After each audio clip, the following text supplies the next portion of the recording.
अज्ञानतिमिरन्धस्य ज्ञानाञ्जनशलाकया चक्षुरुन्मिलितं येन तस्मै श्रीगुरुवे नमः। श्रीचैतन्यमनोभीष्टं स्थापितं येन भूतले स्वयं रूप कदा मह्यं ददाति स्वपदान्तिकम्। नमो विष्णुपादाय कृष्णपृष्ठाय भूतले श्रीमते भक्तिवेदान्त स्वामिनिति नामिने। नमस्ते सरस्वते देवी गौरवाणी प्रचारिणे निर्विशेष शून्यवादी पाश्चात्यदेशतारिणे। जयतामसुरतो पंगो मम मन्दमतिर्गति मत्सर्वस्वपदां भोजो श्रीराधा मदन मोहनो दिव्याद्वृन्दारणकल्पद्रुमाद श्रीमद्रत्नागार सिंहासनस्थो श्रीमद्राधा शैलगोविन्ददेवो पृष्ठालिभिः सेव्यमानो स्मरामि। श्रीमान् रासरसारम्भे वंशीवटतटस्थिता कर्षणवेणुस्वनेरगोपी गोपीनाथ श्रेष्ठुना तप्तकाञ्चन गौराङ्गी राधे वृन्दावनेश्वरी वृषभानुसुते देवी प्रणमामि हरिप्रिये।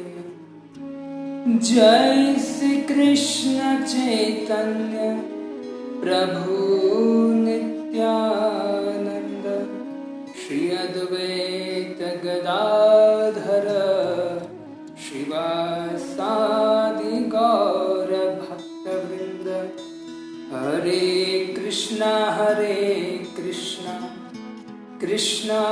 कृष्णा हरे हरे हरे राम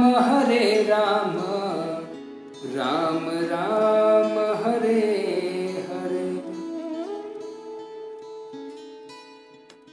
हरे कृष्ण।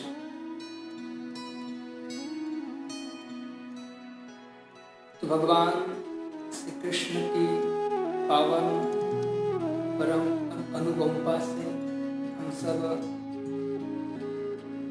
उनके दिव्य नाम रूप गुण लीला का श्रवण करने का प्रयत्न कर रहे हैं।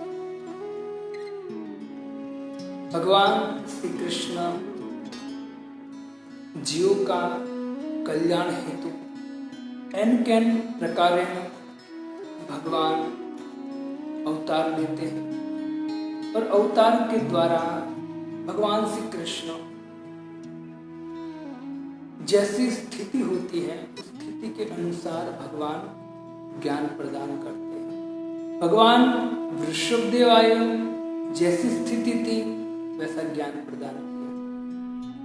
भगवान बुद्ध आए और भगवान बुद्ध ने उस समय जैसी स्थिति थी ऐसा ज्ञान दिया। तो जब भी भगवान आते हैं, स्थिति के अनुसार भगवान ज्ञान प्रदान करते हैं, भक्ति प्रदान करते हैं। क्या करना है, क्या विधि है, क्या निषेध है, तो सब कुछ भगवान समझाने के लिए आते हैं, सिखाने के लिए आते हैं। वैसे ही भगवान श्री कृष्ण आए और भगवान श्री कृष्ण श्रीमद् भगवद गीता दिया और भगवान ने कहा कि श्रीमद् भगवद गीता का अनुसरण कर कर, उनकी पढ़ाई कर कर, उनको समझ कर जीवन व्यतीत करना चाहिए। लेकिन भगवान कृष्ण भगवद गीता का ज्ञान दिया, लेकिन कौन लेगा ज्ञान, किस तरह से, किस विधि से लेंगे? तो वही भगवान स्वयं चैतन्य के रूप में आए और चैतन्य महाप्रभु के रूप में आकर भगवान ने आचरण के द्वारा समझाया कि श्रीमद् भगवद गीता का सार, भगवान का नाम किस प्रकार से, किस विधि से हमको ग्रहण करना है और ग्रहण करने के बाद उसमें लाभ क्या होगा। तो अनेक प्रकार की शिक्षाओं के द्वारा, कृपा के द्वारा भगवान जीवों का कल्याण करते हैं।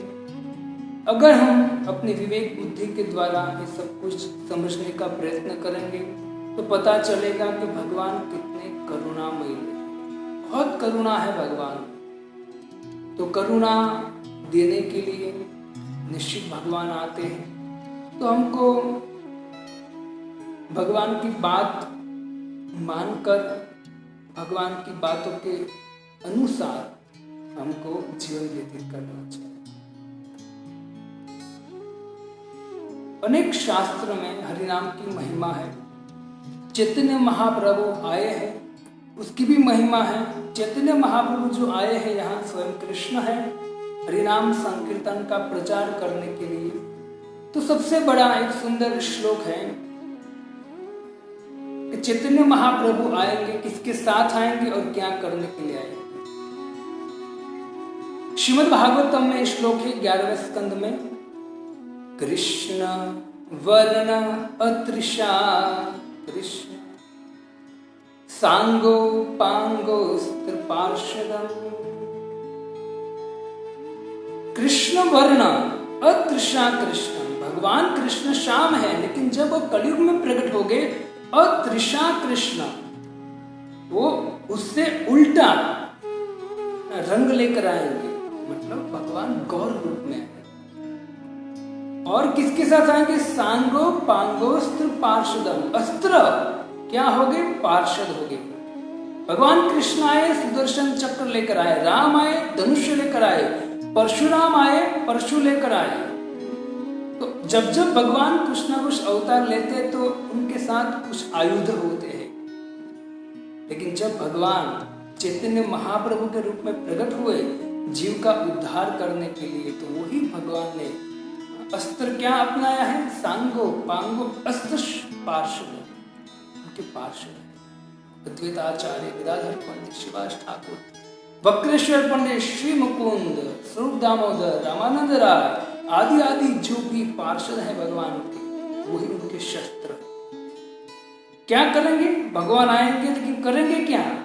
यज्ञ संकीर्तन प्राय, यज्ञ करेंगे। और कौन सा यज्ञ? संकीर्तन, हरिनाम संकीर्तन करेंगे। वो सबसे बड़ा सर्वोपरि यज्ञ है जिसके द्वारा व्यक्ति को अपनी स्वरूपगत स्थिति को पुनः प्राप्त करेगा। और सबसे बड़ा दान देने आए भगवान इस नाम के आधार पर, वो है ब्रज का प्रेम। बहुत बड़ी धरोहर देने आए हमको, अगर हम विवेक बुद्धि से समझे तो बहुत बड़ी बात है। हरिनाम संकीर्तन करे, कथा श्रवण करे, भक्तों का संग कर रहे, इसमें पूरी सावधानी रखेंगे तो, वरना नहीं, सावधानी रखेंगे, ध्यान पूर्वक करेंगे, सीरियसली, है ना, यतंत्र दृढ़वता, यतंत्र, है ना, बहुत उत्साह के साथ एक कार्य करेंगे। हरिनाम, हरि कथा, भक्तों की सेवा, भक्तों का संग उत्साह से करेंगे तो प्राप्त होगा, ब्रज प्रेम प्राप्त होगा। लेकिन भगवान यतंत्र दृढ़वता, दृढ़ होकर यतन करना पड़ेगा, चाहे हरिनाम में चाहे हरि कथा। ध्यान, हरे कृष्ण कृष्ण कृष्ण हरे हरे राम यतन करना। यज्ञ संकीर्तन प्राय, और वो यज्ञ संकीर्तन भगवान का नाम जो है वो कलियुग पावन नाम है, जो भगवान स्वयं समस्त जीवों के कल्याण हेतु प्रदान करने की लाए। लेकिन भगवान कहते हैं कि हरिनाम संकीर्तन अपने मुख से बोलेगा कौन? यजंती ही सुमेधश, जो व्यक्ति की बुद्धि सुंदर होगी वो व्यक्ति भगवान का नाम उच्चारण। हरे कृष्ण कृष्ण कृष्ण हरे हरे, हरे राम राम राम। तो यही नाम संकीर्तन के विषय में हम कई दिनों से श्रवण कर रहे हैं। हरिनाम की महिमा,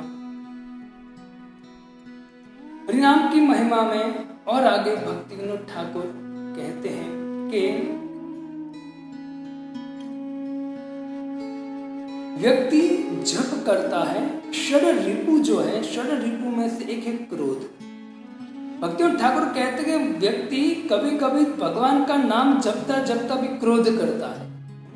तो कहते हैं कि कोई ना कोई कारणों से वो क्रोध करता है, कोई कारण है कि जब करते करते भी उनको क्रोध आता है। तो क्रोध आने का कारण भक्ति विनोद ठाकुर कहते हैं कि उनका ध्यान भगवान के नाम में नहीं है, उनका ध्यान कहीं और है और किसी कारण को अपने मन में बिठाकर वो व्यक्ति क्रोध कर रहा है। स्थिति आती है, व्यक्ति क्रोध करता है। तो यहाँ कहते हैं कि अगर कोई व्यक्ति नियमित रूप से जप करता है ध्यान पूर्वक, तो धीरे धीरे जो क्रोध है ना, जो मनुष्य जीवन का सबसे बड़ा दुश्मन है, वो धीरे धीरे शांत, उसकी तरंगे शांत हो जाएंगे।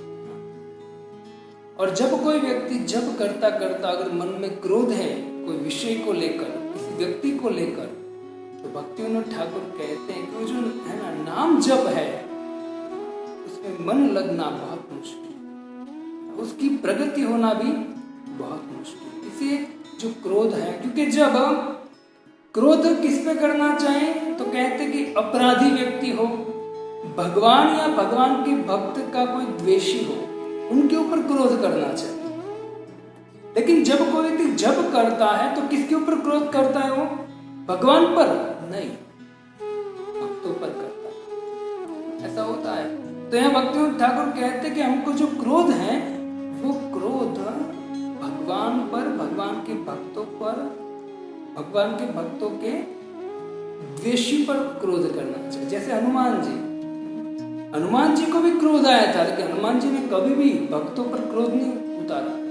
इतने नम्र थे कि जब वो समुद्र को लांघकर सीता मैया की खोज करने गए, तब भी उन्होंने सभी वानरों को कहा कि हे बंधुओं, आप यहां से जाना मत, मैं अभी गया और अभी आया सीता माँ की खोज कर कर, आप कहीं जाना नहीं। हम सब साथ मिलकर राम को बताएंगे कि हमने मिलकर सीता मैया की खोज की। इतने नम्र थे हनुमान जी, क्रोध कभी भक्तों पर नहीं करते थे, भक्तों की सेवा करते थे, भक्तों की सहाय करते थे। लेकिन जब क्रोध की बारी आई, क्रोध किया हनुमान जी ने, किस पर किया? राम के द्वेषी रावण पर।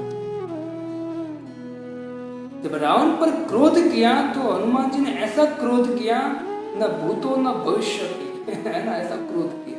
तो भक्ति विनोद ठाकुर कहते कभी कभी मन में क्रोध आता है, तो क्रोध आने का कारण जो है उसका कारण है कि दोष दर्शन। हम किसी में दोष देखते हैं, किसी में अच्छाई देखते हैं, हमसे ज्यादा अच्छाई है तो उस पर ईर्ष्या होती है हमको, या फिर दोष दर्शन होता है, उसके द्वारा हम क्या करते हैं, उन पर क्रोध आता है। याद रखना चाहिए, ईर्ष्या, क्रोध, निंदा छूटी है। हम जो भी किसी की ईर्ष्या, निंदा, उस पर क्रोध करते, उसका खराब करने का प्रयत्न कर रहे हैं, अल्टीमेटली हम अपना ही खराब कर रहे हैं। इसे ये दुर्गुणों से बचना चाहिए, धीरे धीरे ये दुर्गुणों से बचने का प्रयत्न करना चाहिए। ये दुर्गुणों से बचने के लिए हमको क्या करना चाहिए? हमको किसकी शरण लेनी चाहिए? भगवान या भगवान के, क्योंकि दुर्गुण को शांत करने के लिए हमको ऐसा संग चाहिए जिसमें सद्गुण हो, और उनके संग के द्वारा हम तुरंत। भक्ति विनोद ठाकुर यहाँ कहते हैं कि मान प्रतिष्ठा की इच्छा है, दोष दर्शन देखता है किसी में तो व्यक्ति निश्चित क्रोध करेगा, जप करते करते भी क्रोध करेगा। तो भक्ति ठाकुर सीधा बोल दिया कि उसमें जब व्यक्ति क्रोध करेगा तो कितना भी नाम जप कर ले उसका ध्यान नाम जप में रहेगा नहीं, उल्टा उनका ही खराब हो जाएगा। ऐसा होता है। ऐसे यहाँ कहते हैं कि हमको खुद के दोष पर नजर डालकर हमको विचार करना चाहिए कि मतलब क्रोधित होना चाहिए, खुद पर क्रोधित होना चाहिए कि मैं जिस पर क्रोधित हो रहा हूँ वो भक्त है और भक्त के दोष देखकर उस पर ईर्ष्या कर रहा हूँ मैं।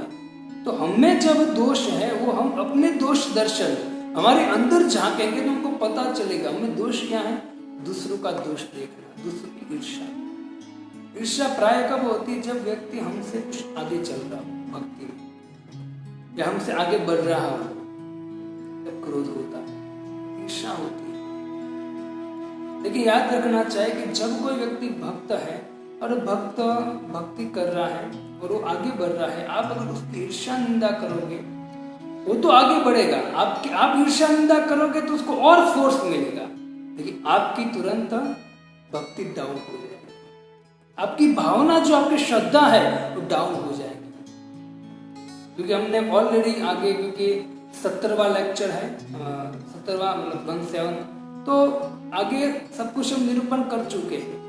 तो बहुत सावधानी से हमारे भक्ति ठाकुर कहते हैं कि कभी भी हमको भक्तों के ऊपर क्रोध नहीं करना चाहिए, मन से भी अगर हो भी जाए तो पछताना चाहिए और पछताकर भगवान को प्रार्थना करनी चाहिए कि प्रभु मुझ में इतने दोष है, फिर मैं दूसरों में वृत्ति बन जाती, कलयुग के प्रभाव से हमारे गुणों के द्वारा वृत्ति है, ईर्ष्या न करना चाहते हैं फिर भी हो जाती है, दोष दर्शन न चाहते हुए भी हो जाता। तो इससे बचने के लिए हमको पूरा प्रयत्न करना चाहिए और स्वयं पर क्रोध करना चाहिए और स्वयं मन को फटकारना चाहिए। जैसे भक्ति सिद्धांत महाराज कहते हैं कि मन को दिन में झाड़ू से मारना चाहिए, सुबह उठकर रात को सोते समय मन को बहुत शार्प रखना चाहिए। मन शार्प रहेगा अगर बुद्धि को आप शार्प करोगे, बुद्धि में विवेक लाओगे क्या अच्छा है क्या बुरा है, और विवेक आ जाएगा तो मन अपने आप धीरे धीरे शांत हो जाएगा। लेकिन ये सब भगवत गीता में भगवान ने निरूपण किया है, लेकिन भगवत गीता पढ़ते हैं उसको ध्यान से न समझने के कारण ये सब कुछ प्रॉब्लम। इसे ये सब कुछ ऑलरेडी भगवान भगवत गीता में दिया है। मन को अगर आप इस तरह से किसी पर भक्तों की ईर्ष्या निंदा करेंगे, अपराध है वो सीधा आपको ब्रेक कहाँ लगाएगा? भक्त में ब्रेक लगाएगा, नाम जप में ब्रेक लगाएगा, हरि कथा में ब्रेक लगाएगा, सभी जगह ब्रेक लग जाएंगे अगर आप किसी भक्त पर क्रोध कर। तो बहुत सावधानी के साथ चलना चाहिए, है ना। और कहते हैं कि हमें भक्ति विनोद ठाकुर कहते हैं हमें सच्चा चरित्र अपनाना चाहिए, सच्चा चरित्र अपनाना चाहिए। गुरु वैष्णव की सेवा भरसक प्रयास के द्वारा करनी चाहिए। सच्चा चरित्र, वैष्णव जो चरित्र है उसको अपनाना चाहिए, जो सच्चा चरित्र है। वैष्णव जो हमारे आचार्य ने जो वैष्णव का आचरण के बारे में बुक्स लिखा है उसमें सब कुछ लिखा है, तो उनको धीरे धीरे अपनाना चाहिए। और दूसरा हमको भरसक प्रयत्न करना चाहिए गुरु वैष्णव और भगवान की सेवा करने के। जब भरसक उनकी सेवा करने का प्रयत्न करेंगे और दूसरी चीज को छोड़ेंगे तो कैसे भक्ति विनोद ठाकुर के तुरंत जो हमारे नाम जप है वो नाम जप में तुरंत बढ़ोतरी होगी और उसमें शुद्धता भी आएगी। तो जो पॉजिटिव पॉइंट्स हैं उनको हमको पकड़ना है और नेगेटिव को छोड़ना। अभी अगर हमारा रिपोर्ट पॉजिटिव आएगा तो खतरा है तो वो तो, लेकिन ये जो विचार है उनको पॉजिटिव करना है और नेगेटिव विचार को छोड़ना है। अगर नेगेटिव विचार हमें आएंगे भक्तों के प्रति तो निश्चित ही बहुत खतरा है, और अभी अगर पॉजिटिव रिपोर्ट आया तो बहुत खतरा है। तो विचार हमको पॉजिटिव रखना है और नेगेटिव वस्तु को निकालना है, भक्तों का सेवा करने का प्रयत्न करेंगे। दो बात है, भक्तों की सेवा होगी तो भक्ति में अप हो जाओगे, अगर वही भक्त की निंदा हुई, ईर्ष्या किया तो डाउन हो जाए। तो क्यों हम ऐसा घाटा करें? जो भी भक्त है गुण और दुर्गुण प्लस और माइनस दोनों होने वाले हैं, हम में भी और कोई भी भक्त में। तो माइनस हम देखेंगे तो माइनस तो हम भी हैं, तो उससे कुछ फायदा होने वाला नहीं। इससे बेटर है कि उसमें दोष गुण मत देखो, वो भगवान पर छोड़ दो और हम उनकी सेवा करने का प्रयत्न करो। तो होगा क्या, एक तो दोष गुण हम नहीं दिख रहे हैं, दोष गुण दिखना चाहिए, दोष नहीं दिखना चाहिए। तो अगर मान लीजिए दोष नहीं दिखते हैं तो क्या होगा, सेवा होगी, तो दोष भी नहीं दिख रहे हैं। तो एक तो दोष देखने की वृत्ति नहीं रहेगी हमें, सबसे बड़ा अच्छा है। और दूसरा, हम उनकी सेवा करें तो उनके आशीर्वाद से हमको तुरंत कृपा मिलेगी। और उनकी कृपा ही है ऐसी, वैष्णव भगवान गुरु की कृपा ही ऐसी है कि वो भक्ति में तुरंत आगे बढ़ाएंगे। हमारी इतनी शक्ति नहीं है, साधन करने में हमारी खुद की इतनी शक्ति नहीं है कि हम उस लेवल तक पहुंच सके। भक्तों की सेवा का बल ही बहुत है। नरोत्तम दास ठाकुर एक बात तो बारंबार कहते हैं, वो डायरेक्ट भगवान को प्रार्थना ही नहीं करते नरोत्तम दास ठाकुर, वो भक्तों के चरणों में प्रार्थना करते कि आप बोल दो कि नरोत्तम मेरा है, हो गया काम। तो यहाँ भक्तिम ठाकुर वो कहते और कहते कि भक्ति के प्रतिकूल जो वस्तु है ना, उससे निवृत्त होना चाहिए। प्रतिकूल एक अनुकूल होता है, एक प्रतिकूल होता है, और प्रतिकूल जो भी है उससे हमको निवृत्त होना चाहिए, उन पर क्रोध करना चाहिए। क्रोध पर मैं बोल रहा हूं, जब करते करते क्रोध आता है तो कहते कि जो भक्ति है हमारी, जो भगवान तक पहुंचाएंगी, हमारा कल्याण, हमारे माता पिता, हमारे पितरों का कल्याण करने वाली भक्ति है, वो भक्ति के प्रतिकूल वस्तु पर क्रोध करना है। कौन कौन सी प्रतिकूल वस्तु है, तो कहते कि भौतिक लाभ, हम जिस भौतिक लाभ की इच्छा करते हैं उस पर हमको क्या करना है, क्रोध करना है कि मेरे मन में भौतिक लाभ की इच्छा क्यों आती है। हाँ, मैं कर्म करूंगा लेकिन वो लाभ मुझे चाहिए भक्ति से, परम सर्वोच्च लाभ है भक्ति का, तो उसकी इच्छा करनी चाहिए। लेकिन भौतिक इच्छा होती है तो उस पर हमको प्रतिघात करना चाहिए। पद कोई पद चाहिए ऊंचा, अगर मन कहता है कि पद चाहिए और ऐसी इच्छा हो रही है तो भी गलत है। प्रतिष्ठा वो भी गलत है, और छल कपट, जब ऐसे दुर्गुण मन में आते हैं, उनकी इच्छा होती है, भक्ति विनोद ठाकुर कहते हैं सब प्रतिकूल है भक्ति के, क्योंकि ये सब आपको प्रदान होगा भौतिक जीवन में, और भौतिक जीवन नश्वर है, तो ये सब कुछ भक्ति के प्रतिकूल वस्तु है। तो इन पर फटकारना है, इस पे हम क्रोध करना है और इनको दूर करने का प्रयत्न करना चाहिए, न कि भक्तों पर क्रोध करना है, हमारे दुर्गुण पर क्रोध करना है, उसको हटाने का प्रयत्न। अगर आप इस तरह से किया तो आप फायदे में रहोगे, अगर इस तरह से भक्तों पर क्रोध किया तो फिर आप गैर फायदे में रहोगे, कुछ फायदा नहीं होगा। इससे दो चीज होती है, दो पक्ष होता है, और दो पक्ष में हमको किस पक्ष को लेकर आगे चलना है हमारे ऊपर डिपेंड। उसमें न तो हरिनाम का दोष है, न तो मंदिरों का दोष है, न तो भगवान का दोष है, न तो वैष्णव का दोष है, न तो गुरु का दोष है। दोष हमारा है क्योंकि हम अपने दोष को नहीं जान पा रहे और दूसरे के दोष दर्शन हम देखते रहते हैं, तो गलती हमारी है। भक्ति में प्रोसेस न करने का कारण क्या है, गलती। इससे हमारे प्रभुपाद जी कहते कि प्रतिकूल, जहां भी प्रतिकूल वातावरण होता है वहां भक्ति नहीं हो सकती, तो वहां से निकलो आप, अनुकूल जगह ढूंढो आप। वैसे देखा जाए तो भौतिक जगत में कोई जगह अनुकूल है ही नहीं, लेकिन फिर भी अनुकूल हम बोले तो है भक्तों के संग। भक्तों का संग सबसे बड़ा अनुकूल है, मतलब उनके साथ भले आप दूर है लेकिन उनके साथ वार्तालाप होती रहनी चाहिए हमारी, चाहे फोन द्वारा या कोई अन्य प्रकार है। इस तरह से संग में रहेंगे तो निश्चित ही आगे बढ़ेंगे। चैतन्य महाप्रभु जो भक्ति है उनकी तुलना लता से करते, लता जो बढ़ती है ना, लता पता हम जिसको बोलते हैं वृक्ष की, तो लता से भक्ति की तुलना करते हैं और कहते हैं कि हमको इस भक्ति लता जो है उनका सिंचन करना चाहिए। कोई पौधा है उसको बड़ा करने के लिए हमको क्या करना पड़ेगा, सिंचन। तो किससे सिंचन करना पड़ेगा, जल से। जल हम डालते रहेंगे तो धीरे धीरे वो जो लता है वो बढ़ेगी। तो वैसे यहाँ चैतन्य महाप्रभु कहते हैं कि भक्ति की तुलना कर रहे हैं लता से, और उस लता को हमको धीरे धीरे भक्ति नाम के द्वारा सिंचन करना चाहिए। भगवान की कथा के द्वारा, भगवान के नाम के द्वारा इस भक्ति लता बीज है उसका सिंचन करना चाहिए। ब्रह्मांड भ्रमिते कौन भाग्यवान जी, गुरु कृष्ण प्रसादे पाए भक्ति लता बीज। गुरु और कृष्ण की जब कृपा होती है तब किसी को भक्ति रूपी बीज मिलता है, सबको नहीं मिलता है ना। आप देखिए 130 करोड़ लोग हैं, जनता है, लेकिन कितने लोग भक्ति कर रहे हैं, सबको नहीं मिलता ये। इसे तो कविराज गोस्वामी कहते हैं, ब्रह्मांड भ्रमिते कौन भाग्यो के हो तरे, नदी ते प्रवाहे जाने काष्ठ लागे तीरे। जिस तरह से नदी में बहता लकड़ी होती है, वो एन प्रकार किनारे पर आ जाती है।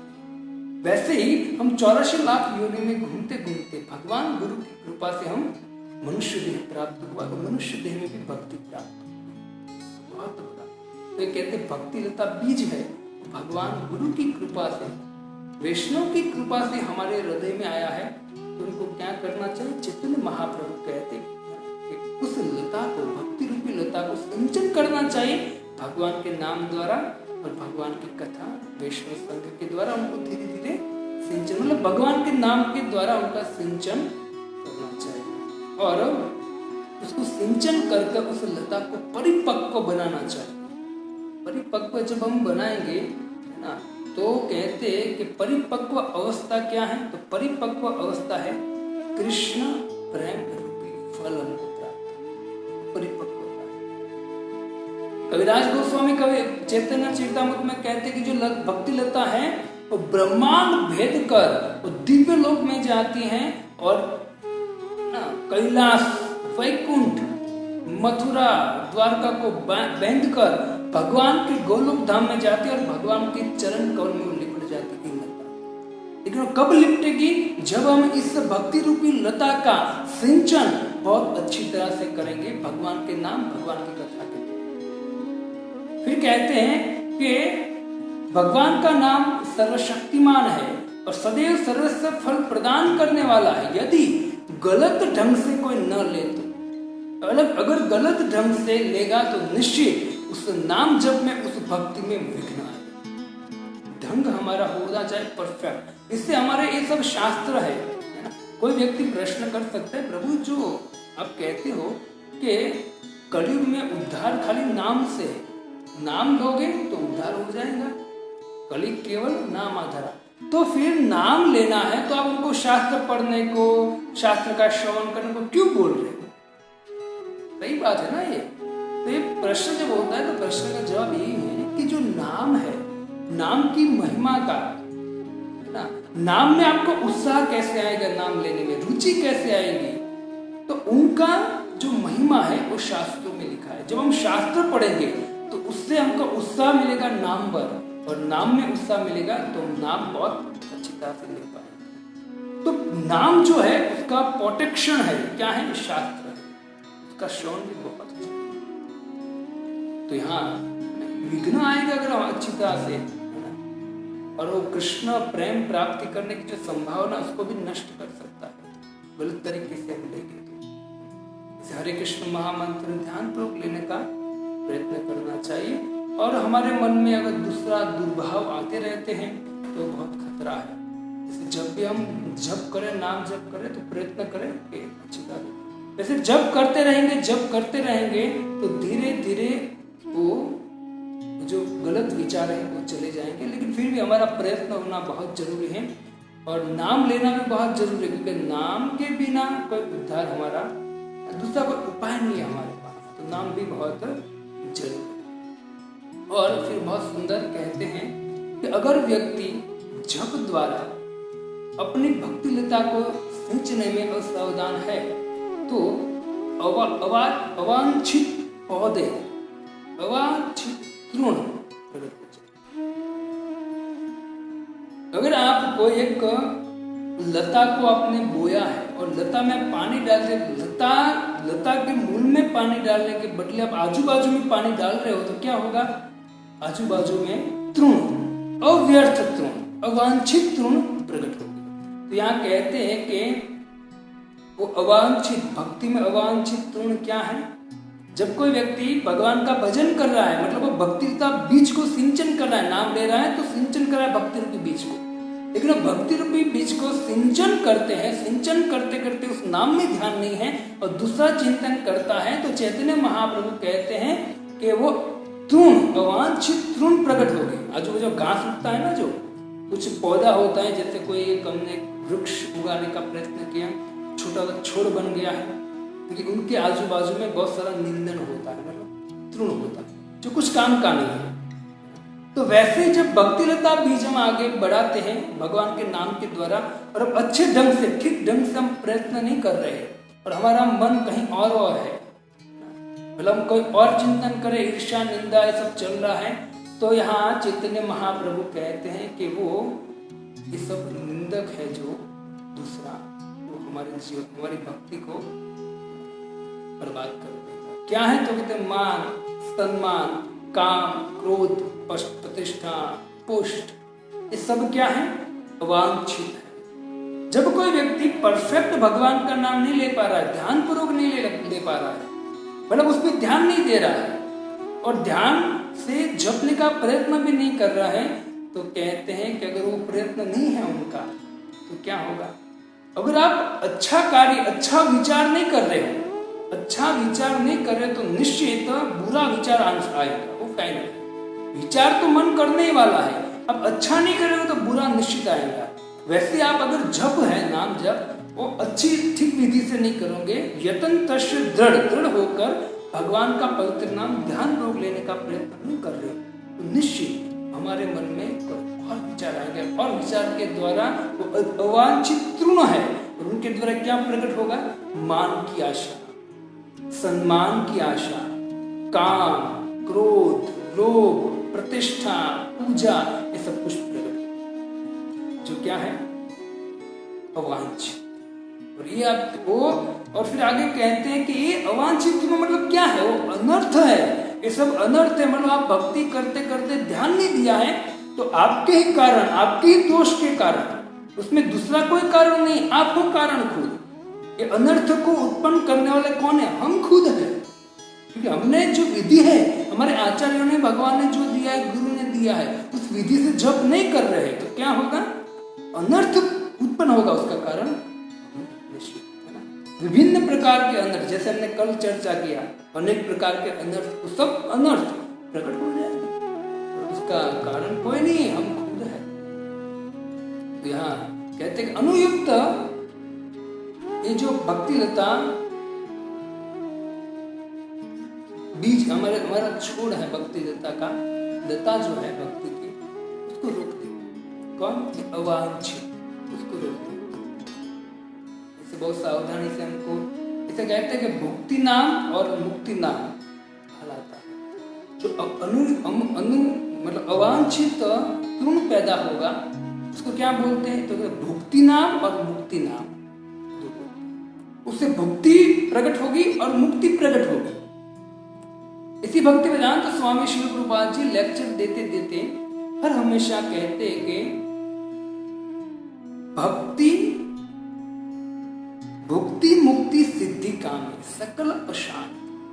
जब कोई व्यक्ति भुक्ति मतलब भोग की इच्छा, मुक्ति की इच्छा की कामना है, तो निश्चित अशांत रहेगा। तो ये हम जब भक्ति में आते तो हमको प्रेम, आनंद प्राप्त करना है, वास्तविक सुख चाहिए।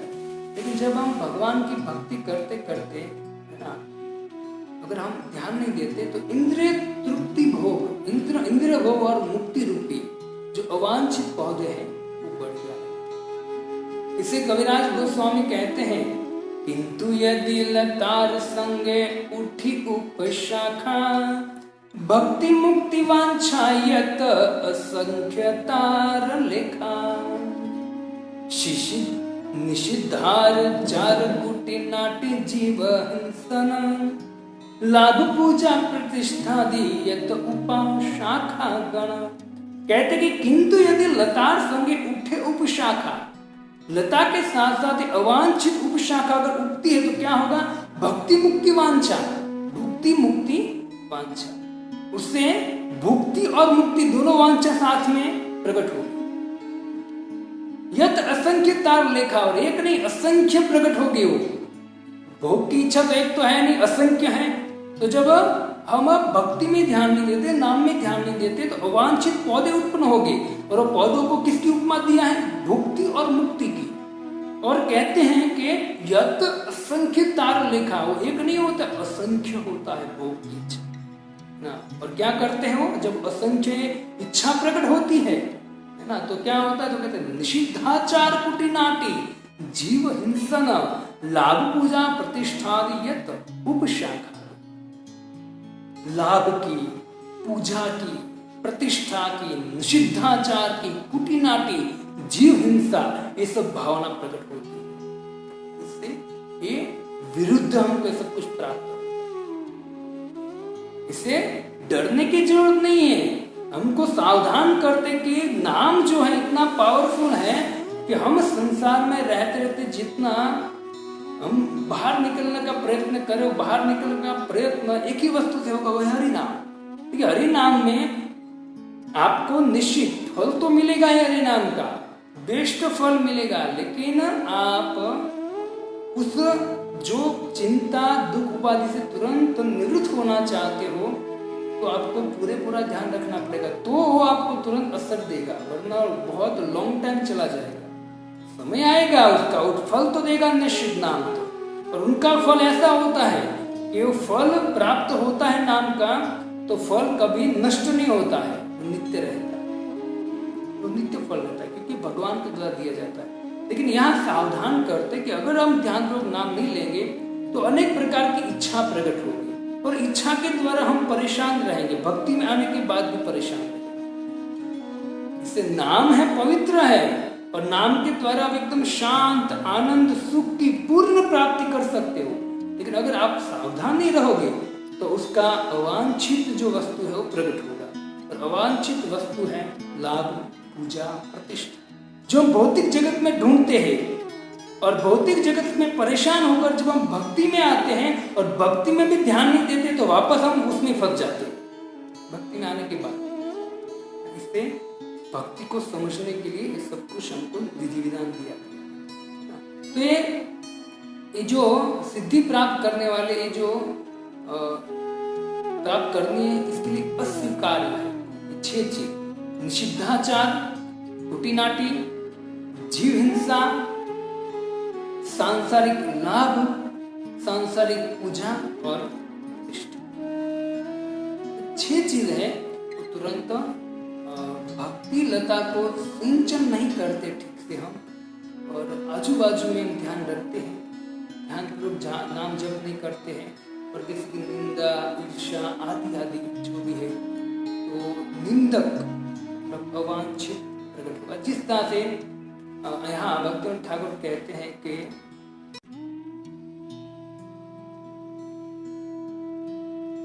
वास्तविक लता को बाधा पहुंचेगा, और कहते हैं कि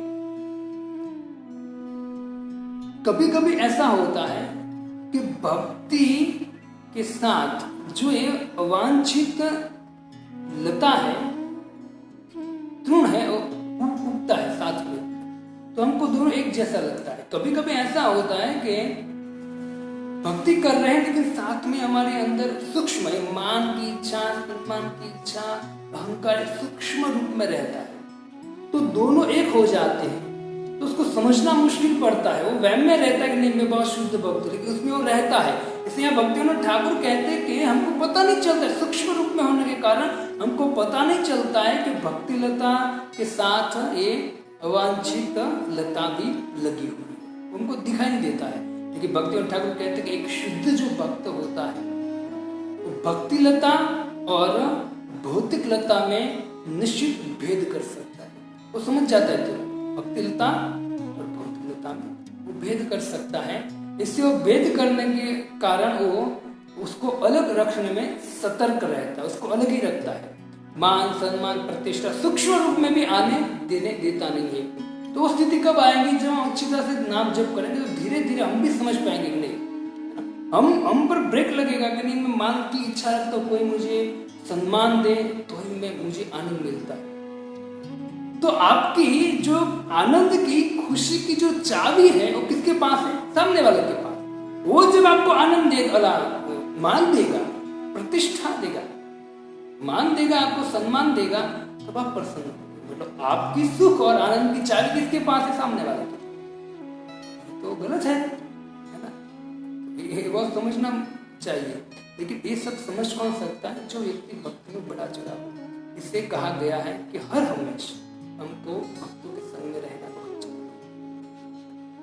गाइडलाइंस में रहना जरूरी है, गुरु की आज्ञा में रहने की जरूरत है, क्योंकि हम भक्ति को इतना पूर्ण रूप से समझ नहीं पाएंगे। भक्ति का फल ऐसा है, भले हमको देखो, दो मार्ग होते हैं।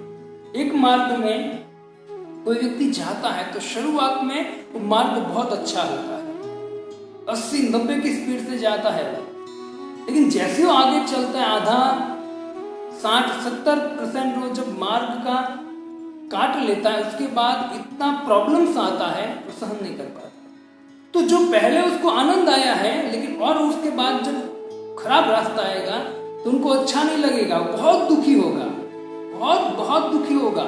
और एक मार्ग है जिसमें शुरुआत में दुख मिलता है, शुरुआत में कष्ट मिलता है, लेकिन आगे जाके रास्ता एकदम हाईवे, 8 नंबर का हाईवे बन जाता है, 8 नंबर हाईवे।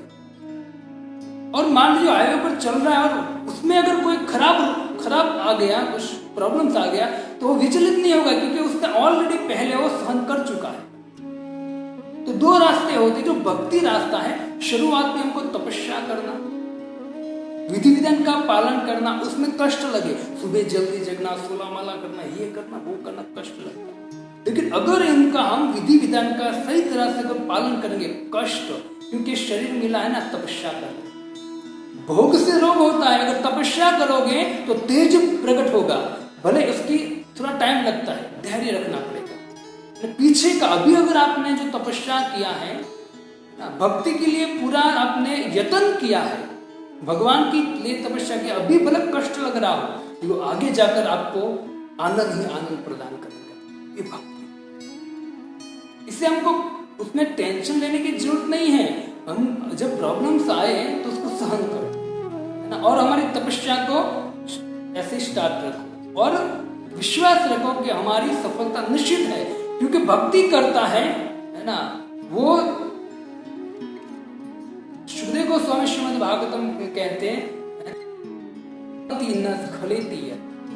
तो कभी गिरेगा नहीं नीचे, चलता है। उसको विश्वास रखकर भक्ति में चल रखना चाहिए, क्योंकि दूसरा कोई उपाय नहीं है संसार में। आपको सुख आनंद के लिए दूसरा कोई उपाय नहीं, आप कहीं भी जाओ, सुख आनंद चाहिए संसार में, और आपको जन्म मृत्यु से अपने माँ बाप या अपने पितरों का, खुद का उद्धार चाहिए। तो एक ही रास्ता है भगवान के शरण में। ये जो हम नाम के ऊपर बात कर रहे हैं, तो हमको उस लेवल पर पहुंचने के लिए, भगवान के धाम में शाश्वत जीवन जीने के लिए, उस लेवल पर पहुंचने के लिए हम जो साधना कर रहे हैं, उसमें पवित्रता है, शुद्धता है साथ में। इसलिए ये शास्त्र जो है निरूपण करता है। तो इसको सुनकर ऐसा नहीं समझना चाहिए मुझे तो बहुत कठिन है, नहीं होगा। श्रवण तो करना ही चाहिए और उसमें प्रयत्न करना चाहिए। कठिन है, लेकिन मैंने कल बोला था आपको, अगर भगवान से प्रार्थना करके आप प्रयत्न करोगे ना, तो भगवान कृपा अगर हो गया तो कठिन नहीं, अपने आप सीधा हो जाएगा। जब हम कोई, मान लीजिए कोई व्यक्ति साइकिल चलाना नहीं आता है बच्चे, तो कोई व्यक्ति कहता है कि चल मैं तुझे सिखाता हूं, तो कितना कठिन लगता है। आप भी साइकिल सीखे होगे, हम भी सीखे, तो कितना कठिन लगता है ना। वो साइकिल हमारी पकड़ता है, हम पेडल लगाते हैं, तो हमको हम कहते हैं छोड़ना मत छोड़ना, बहुत डरते हैं, है ना। अगर कभी छोड़ भी देता है तो वो छोड़ दिया, वो पता चलता तो उनके डर के मारे हम गिर जाते हैं। तो शुरुआत में कितना कष्ट मिलता है, तो ऐसा लगता है नहीं मैं नहीं सीख पाऊंगा, 4 व्हील नहीं मैं सीख पाऊंगा, 2 व्हील नहीं सीख पाऊंगा, मुझसे होगा ही नहीं, बहुत डर लगता है। लेकिन जैसे वो प्रैक्टिस के द्वारा, वो भले एक बार गिरेगा, 2 बार गिरेगा, वो प्रैक्टिस के द्वारा जब वो गाड़ी चलाना उसको आ जाएगा, फिर वो कैसा लगेगा, फिर दूसरों को कहेगा भाई गाड़ी चलाना तो बाएं हाथ का खेल है, वो ऐसा बोलेंगे। तो शुरुआत में उसको भी कष्ट मिला, लेकिन वो जब प्रैक्टिस करके सीख गया तो अपना क्या बोला, ये तो बाएं हाथ का खेल। तो वैसे ही अभी जो भक्ति करते हैं तो भक्ति में कष्ट मिलता है। जब कोई व्यक्ति भक्ति में परिपक्व हो जाता है, कष्ट मतलब विधि विधान में कष्ट मिलता है, तो उसमें जब कष्ट करके थोड़ा आगे बढ़ेगा तो अपने आप वो सिद्धि प्राप्त करेगा, और जो नहीं हो रहा है उससे वो एकदम सरल हो जाएगा। तो ये सब वैज्ञानिक रूप से भगवान ने सब कुछ दिया है। इससे कहते हैं कि एक व्यक्ति को, एक भक्त को निपुण माली बनना चाहिए। इससे हृदय से भरे हुए हमारा जो काम क्रोध से भरा हुआ हृदय है, उससे हरि नाम के द्वारा भुक्ति मुक्ति को हटाना चाहिए और एक निपुण माली बनना चाहिए। भक्ति ठाकुर कहते हैं जैसे भगवान श्री कृष्ण थे। आपने भगवद गीता का अपने शुरुआत जो पहला श्लोक है, धर्म क्षेत्रे कुरुक्षेत्रे संवेतायुः मामका पांडवाश्चैव किम कुर्वन्ति, उसके तात्पर्य में रूपा जी लिखते हैं कि धर्म की खेती करने के लिए आए कौन है? भगवान। और भगवान एक्सपर्ट माली, एक्सपर्ट खेडूत है। उनको पता है कि धर्म की स्थापना करने के लिए धर्म का बीज डालना है, और धर्म का बीज क्या है? पांडव। और उनके आजू बाजू में कौन है? निंदन। कौन है वो? पांडव, कौरव रूपी निंदन, अवांछित पौधे। तो भगवान ने सोचा कि अवांछित पौधे जो है उसको मुझे हटाना पड़ेगा। अगर ये हट जाएंगे, वरना तो क्या होगा, जो सच्चा लता है धर्म रूपी उसको परेशान करेगा। इससे भगवान ने अवांछित पौधे, कौरव रूपी पौधे को भगवान ने हटा दिया। तो इसको बोलते हैं एक्सपर्ट मान, एक्सपर्ट खेडूत। तो यहाँ भक्ति ठाकुर कहते हैं हमको भी क्या बनना चाहिए? एक्सपर्ट बनना चाहिए। उपवन में उपवन होता है, मतलब खेत, उसमें जो अवांछित पौधे उसको उन्मूलन करना चाहिए, मूल से उसको उखाड़ कर फेंक देने का प्रयत्न करना चाहिए। वैसे हम जब जप करते हैं, भगवान का भजन करते हैं, तो दिमाग में जितना भी ये सब गंदा विचार आता है उसको फेंकना चाहिए, प्रयत्न यत्न करना चाहिए उसके लिए। ठीक नहीं है, आंख बंद कर दोष नहीं दिखाना। हरे कृष्ण कृष्ण कृष्ण हरे हरे राम राम राम। प्रयत्न निश्चित सफलता हमारे कदमों में, क्योंकि हम भगवान के लिए जो प्रयत्न करते हैं ना, तो भगवान हमको कृपा करते हैं। आपने बहुत पोस्ट में लिखा भी होता है कि तू एक कदम आगे बढ़ा, मैं तेरे सामने 100 कदम बढ़ाऊं। ऐसा आपने सुना भी होगा, तो गलत नहीं है वो।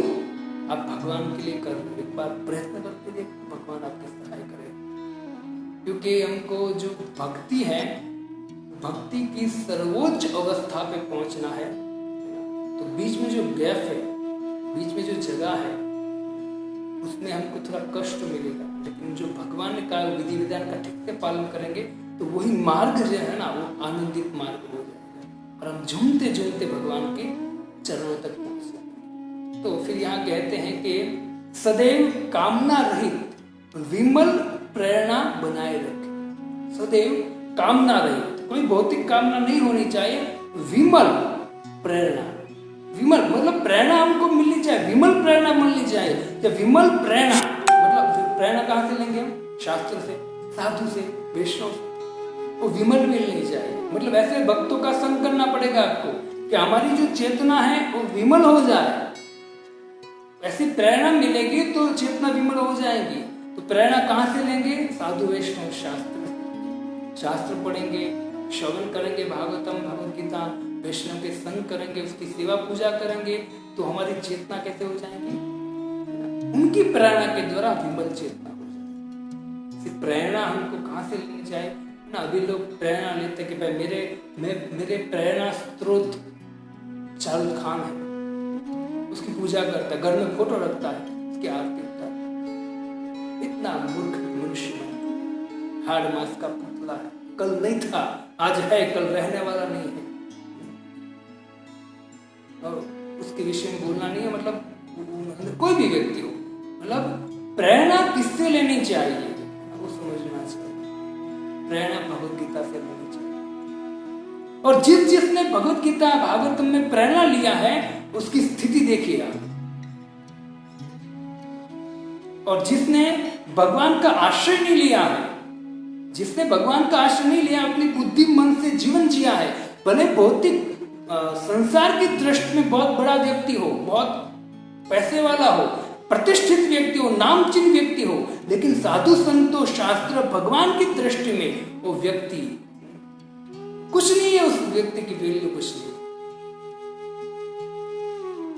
ये तो हमारे ऊपर, हमारी आंख के ऊपर एक चश्मा है, भौतिक चश्मा है, उसको उतारेंगे और आध्यात्मिक चश्मा चढ़ाएंगे तो भौतिक संसार के जो भी लोग हैं ना, वो व्यक्ति पर दया है, ये जो भी कर रहे हैं ना।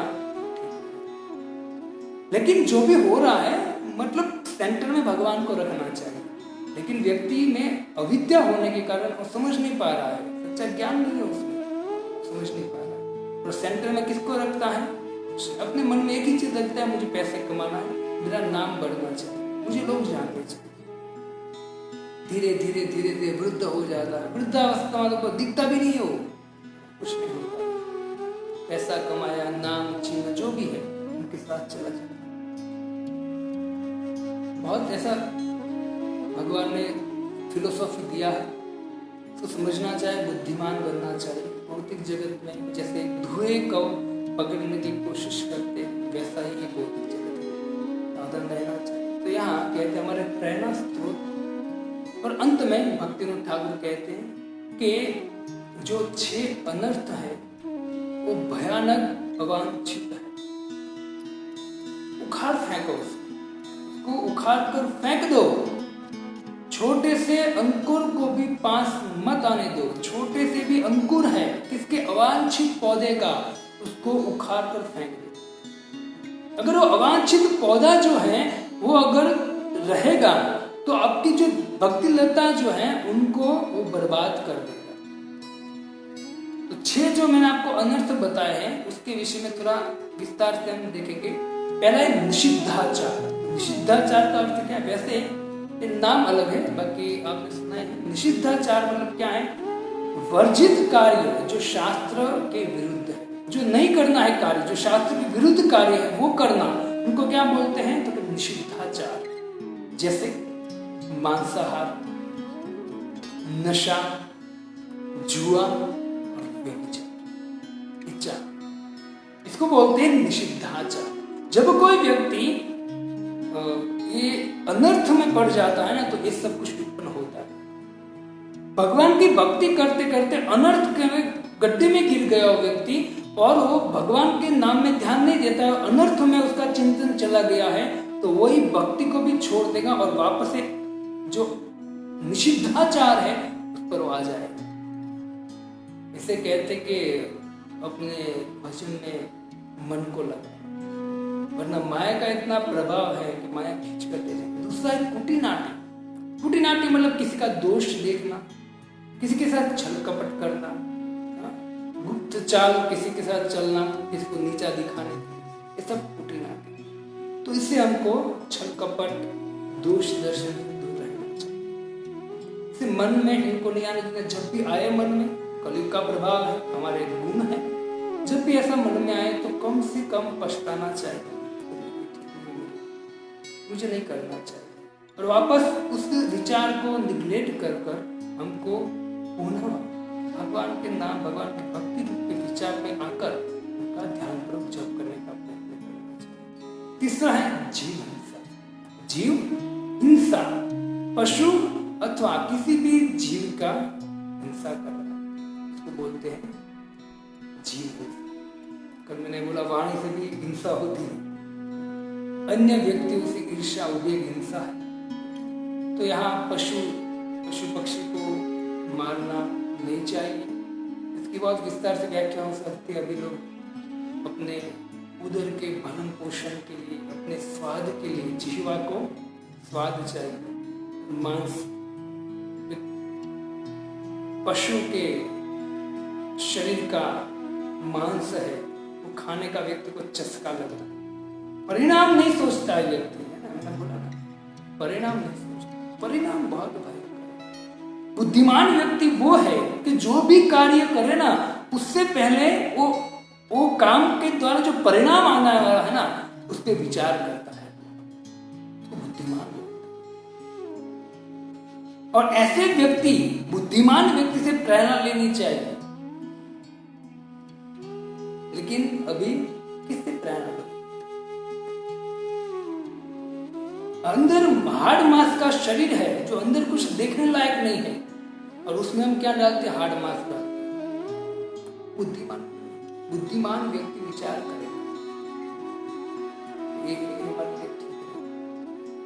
तो कहते हैं कि जीव हिंसा नहीं करनी चाहिए, दूसरों को ईर्ष्या भी नहीं करनी चाहिए, और दूसरों को ऐसा कटु वचन भी नहीं बोलना चाहिए जिससे उनको दुख लगे। तो प्रभुपाद जी तात्पर्य में वो भी कहते हैं कि जीव हिंसा, जब जीव हिंसा की बात आती है श्रीमद् भगवद गीता 13वें अध्याय में, जब तात्पर्य में हिंसा की बात आती है, 20 गुण में से एक हिंसा को लिखते हैं, उसमें तात्पर्य प्रभुपाद जी हिंसा के विषय में लिखते हैं। शुरुआत में प्रभुपाद जी ने हिंसा के विषय में लिखा कि किसी को कटु वचन कहना, और कटु वचन के द्वारा वो व्यक्ति जो है वो थोड़ा हिल जाता है बेचारा, उसको दुख लगता है, वो भी एक हिंसा है, कटु वचन। तो शुरुआत में प्रभुपाद जी ये शब्द लिख देते हैं। चौथा है लाभ, भौतिक प्राप्ति, भौतिक वस्तु प्राप्ति का मतलब भौतिक लाभ चाहता है व्यक्ति,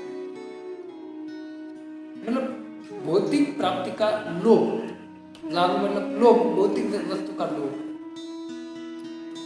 काम होता है, कामना होती है तब लोभ आता है ना, कामना होती तो लोभ आता है। तो जब हम जप करते तो कामना है, तो कामना के द्वारा लोभ आता है। कहते कि काम है, अगर वो पूरा हो जाता है, काम पूरा हो गया, आपने की इच्छा की इच्छा पूरी होगी, तो क्या आएगा?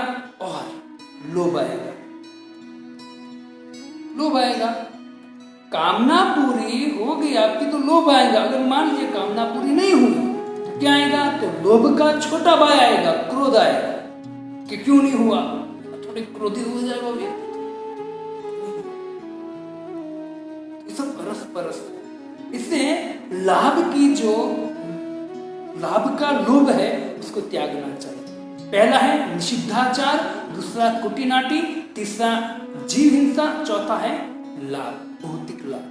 पांचवा है पूजा, अभिवंदना, लोकप्रियता, प्रशंसा और दूसरों को मान सम्मान की इच्छा। ये सब क्या है? तो कहते पूजा, मेरी पूजा करनी चाहिए लोग, है ना। अभी तो कर ही रहे हैं, हमारे फिल्म स्टार या क्रिकेट स्टार उनको भगवान मानकर उनका घर पे फोटो रखते, मूर्ति रखते, उनकी पूजा।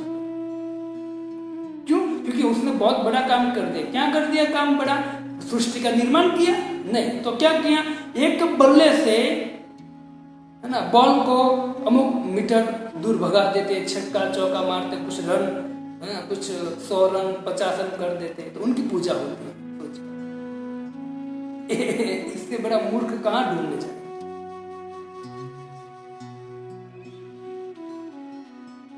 अब ये सब का निवारण एक ही है, भगवान का उपदेश। जब तक व्यक्ति भगवान का उपदेश नहीं श्रवण करे, भगवान की बात नहीं मानेगा, तब तक इस अंधेरे में रहेगा। अंधेरा है, अपनी फिलोसॉफी के द्वारा कुछ भी बोल ले हो, है ना, धर्म के बारे में कुछ भी बोल ले हो, लेकिन वो वास्तव में धर्म के सामने टिक नहीं पाएगा। हमारे प्रभुपाद जी जब विदेश में गए, है ना, वहां बड़े बड़े बैरिस्टर वैज्ञानिक थे, लेकिन प्रभुपाद जी के पास श्रीमद् भगवद गीता और श्रीमद् भागवतम का दिव्य ज्ञान था, न भूतो न भविष्य, ऐसा दिव्य ज्ञान था। दिव्य ज्ञान के द्वारा उस वैज्ञानिक को, बड़े बड़े प्रोफेसर डॉक्टर को भी इसी भक्ति वेदांत स्वामी श्री प्रभुपाद जी ने अपने चरणों में झुकने के लिए मजबूर कर दिया। यह है हमारा वैदिक ज्ञान। क्यों? क्योंकि ये सचोट 100% प्योर शुद्ध है, और यही ज्ञान जो है वैदिक ज्ञान है, वो है ज्ञान हमको भगवान के धाम में हमको दिव्य जीवन प्रदान करेगा, शाश्वत जीवन प्रदान करेगा।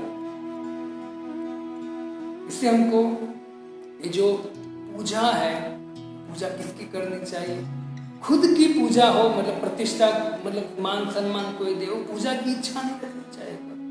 मैंने आपको बोला, ये पूजा की इच्छा, मान प्रतिष्ठा सम्मान की इच्छा रखने वाला व्यक्ति समझो कि अपने खुशी और आनंद की चाबी उनकी किसके पास है? दूसरे के पास। जब तक दूसरा मान सम्मान नहीं देगा तब तक वो आनंद में नहीं रहेगा, वो दुखी रहेगा। उसने देखो मुझे दंडवत नहीं किया तो दुखी हो गया, उसने मुझे मान नहीं दिया, उसने मुझे सम्मान, दुखी हो गया। अरे भाई, तेरे सुख की, तेरे आनंद की चाबी तो दूसरों को क्यों दे रहा है? तू कुछ ऐसा कर जो तेरे अंदर से आनंद जो है वो अंदर का विषय है, अंदर का विषय है। तू भगवान का नाम ध्यान से जप, भगवान की कथा श्रवण कर, इसमें दिव्य ज्ञान जो है उसको अंदर डाल, इससे आनंद अपने आप आएगा। बाहर से क्यों ढूंढ रहा है आनंद? और बाहर एक चीज को अंदर डालने के बाद तेरा कोई भला होने वाला नहीं है। इसे अंदर जो है वो अंदर भगवान बैठे हैं ना, उसको उनको प्रसन्न करने के लिए उनका ही नाम तू ग्रहण कर। तुझे भगवान अंदर से आह्लाद सुख प्रदान कर। अपनी चाबी दूसरों को क्यों देते हो भाई? पांचवा है पूजा। पूजा प्रतिष्ठा छोड़ो ना, ये भक्ति की बाधक है। ये बोलने की, हम बोलते तो है लेकिन इस पे अमल करना बहुत जरूरी है। भले टाइम लगे, लेकिन अगर हम इस पे प्रैक्टिस करते जाएंगे ना, टाइम लगेगा, तुरंत होने वाला नहीं है, लेकिन प्रैक्टिस चालू कर दिया है ना। अगर आपको यहाँ से 100 किलोमीटर दूर कोई मंदिर है, वहां आपको चलकर जाना है, कब पहुंचोगे? जब हम चलने का शुरुआत करेंगे चलने का, तब पहुंचेंगे। अब शुरुआत ही नहीं करेंगे, खाली बातें करते रहेंगे तो कैसे होगा? भले थोड़ा टाइम लगेगा। ये सब गुण प्राप्त करने के लिए, ये सब कुछ शुद्धता से भगवान की भक्ति करने के लिए टाइम लगेगा, क्योंकि प्रयत्न हमारा अभी से स्टार्ट होना चाहिए। तो निश्चित भले टाइम लगेगा, लेकिन इस स्तर पर हम पहुंच जाएंगे भक्ति। हमारे ये आचार्य भक्तिनाथ ठाकुर आदि जो आचार्य इतना सारा अपने लिखा है, उसने दिन रात एक कर दिया है। तो किस लिए? हमारे लिए, हमको इस स्तर पर पहुंचना है। वो कोई पागल नहीं थे ना कि बस अपने दिमाग में जो गया लिख दिया। हमारे उद्धार के लिए एक जीव पर दया रखकर भक्तिनाथ ठाकुर एक भक्त ने हमारे लिए भक्ति में प्रोग्रेस करने के लिए ये सब कुछ लिखा है। उसको पढ़ाई करना है, श्रवण करना है, उसको चिंतन करना है, हृदय में उतार कर उसको एक्टिव करना है, और इस स्तर पर हमको पहुंचना है। आभार। ये सब पढ़ते हैं ना तो ऐसा लगता है कि नहीं, कितने कृपालु है ये हमारे आचार्य, हमारे गुरु कितने कृपालु है। बाकी क्या पड़ी है किसी को किसी की? हम भजन करेंगे खुद का और भगवान के धाम में जाएंगे। क्या पड़ी थी प्रभुपाद जी को कि वो गए अमेरिका, खुद भजन करके वृंदावन में भगवान के धाम में जा सकते थे। ये प्रभुपाद जी ने सोचा नहीं, भगवान की इच्छा क्या है? यदम परम गुह्यम मत भक्ति सुविधा स्थिति। अगर कोई व्यक्ति ये ज्ञान दूसरे को देता है तो मैं प्रसन्न हो जाता हूँ। भगवान की प्रसन्नता के लिए प्रभुपाद जी विदेश में गए। कि हमारे आचार्य भगवान को प्रसन्न करने के लिए, हम पर कृपा करने के लिए सब ज्ञान प्रदान करते हैं। पूजा पूजा पूजा प्रतिष्ठा खुद की छोड़ो। छठा कहते हैं, छठा भी है प्रतिष्ठा, मतलब 5वां पूजा है और छठा प्रतिष्ठा है, मतलब नाम यश, ऊंचे पद की इच्छा छोड़नी चाहिए। नाम पूजा मैं कथा करूंगा सुंदर वाणी से मेरा नाम हो जाए, यही इच्छा। हम कथा करते भागवतम की, कोई लेक्चर देते हैं और मान लीजिए अंदर ये इच्छा है कि मेरा नाम हो जाए ना, लोग मेरे फॉलोवर हो जाए। अगर इच्छा ये है, भले हो या ना हो तो बात की बात है, लेकिन अगर ये इच्छा से हम कुछ करते, भगवान के गुणगान गाते हैं, ये इच्छा रखकर, सामने वाला का कभी मंगल होने वाला नहीं, खुद का भी नहीं होगा और सामने वाला का नहीं होगा, क्योंकि अंदर खुद वो इच्छा से भरा हुआ है, तो सामने वाले का हृदय कैसे शुद्ध कर सकता है?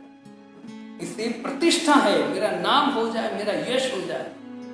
मेरा भक्तों, कलयुग का प्रभाव, माया का प्रभाव ऐसा है, ये सब कुछ दुर्गुण आते हैं। लेकिन मैं और एक बार कहता हूँ, हमारे आचार्य कहते हैं अभ्यास करते रहो। ऐसा नहीं 1-2 दिन की बात नहीं कि अभी हमने सुना और हम 2 दिन में सुधर जाएंगे, नहीं होगा ये। लेकिन प्रयत्न करोगे ना तो 1, 2, 5, 10 साल के बाद आप उस स्थिति पर पहुंच पाओगे। जो रागानुग है, हमारे ब्रजवासियों का प्रेम है, वहां तक हम पहुंच पाएंगे अगर हम ध्यान पूर्वक प्रयत्न करेंगे। अगर प्रयत्न ही नहीं है ना तो फिर घिसते रहो, 1 साल, 2 साल, 5, 10, 15, 20, पूरा जीवन भर। लेकिन जो भक्ति के द्वारा हमारे चैतन्य महाप्रभु कहते हैं कि आंखों से आंसू आते हैं, आनंद आह्लाद आता है, व्यक्ति नाचने लगता है, हरे कृष्ण जप करता है, ध्यान पूर्वक, आनंद ही आनंद आता है, वो सब कुछ नहीं होगा अगर ध्यान नहीं देंगे। इस अभ्यास से तो कौनते अर्जुन, अभ्यास बहुत जरूरी है। से ऐसा मन से निकाल देना चाहिए कि नहीं, मुझसे नहीं होगा, नहीं होगा ऐसा शब्द है ही नहीं। प्रभुपाद जी कहते हैं सब कुछ संभव है, हमको बस भगवान की प्रार्थना करनी है, भगवान पर आश्रय लेकर भगवान का वैष्णव की कृपा के द्वारा साधना करेंगे, विश्वास और ध्यान पूर्वक, तो निश्चित हमको सफलता मिलेगी। कल हम और श्रवण करेंगे नामाभास, जिस नामाभास के द्वारा अजामिल की मुक्ति होगी, नाम के आभास के द्वारा, नाम नहीं, शुद्ध नाम नहीं, नाम के आभास के द्वारा। तो उनके विषय में कुछ हमारे आचार्य ठाकुर लिखते हैं। तो कल हम नामाभास के द्वारा नामाभास पर विचार करेंगे और पुनः 6 बजे मिलेंगे। और भगवान की कृपा से, हमारे प्रभुपाद जी की कृपा से, हमारे गुरु की कृपा से हम सब हरि नाम के ऊपर और कुछ आगे चर्चा करने का प्रयत्न करेंगे। ऐसी भक्ति वेदांत स्वामी श्रील प्रभुपाद की जय। हरे कृष्ण कृष्ण कृष्ण हरे हरे, हरे राम राम राम।